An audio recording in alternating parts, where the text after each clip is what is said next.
Sveiki visi. Apturėjau reikalų ne per seniausiai. Perdegė šito inverteriaus MOSFETai, paimantis energiją iš akumuliatorių,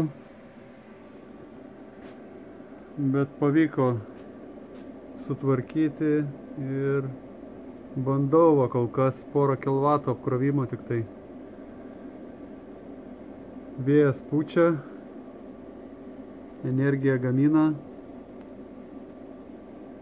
Džiaugiuosi, kad pavyko sutvarkyti.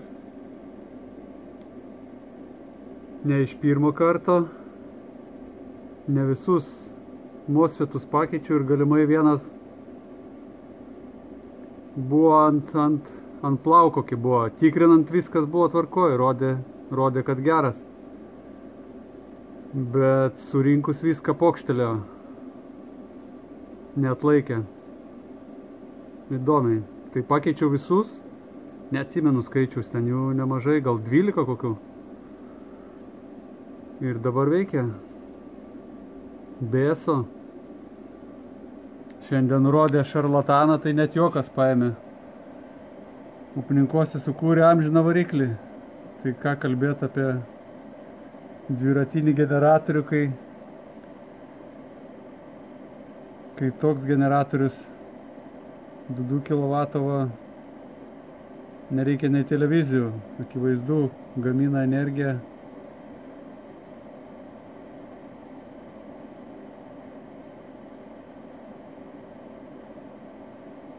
Buvo šiandien ir kilovatas. Bet tai čia jokios apgaulės. Gali būti ir 50 vatų. Viskas priklauso nuo vėjo. Kyla gūsis. 7, 8.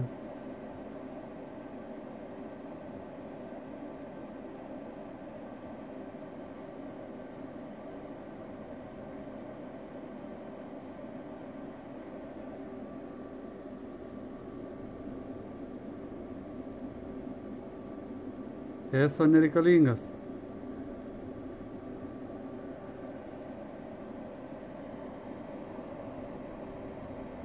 Kiek bendrai čia pagamino?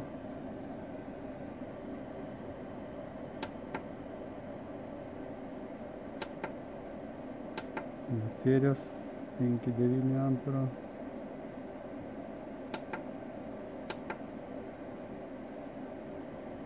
Čia per šiandien pajungiau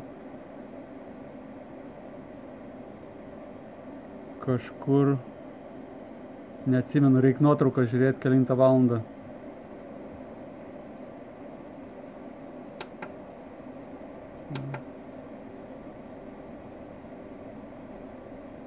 $19 iš viso. Nulaukiau apie mėnesį turbūt MOSFETų. Tai nieko negamino vėjas. Tai va, 20 kWh šitas kontroleris pagamino jau nuo pastatymo.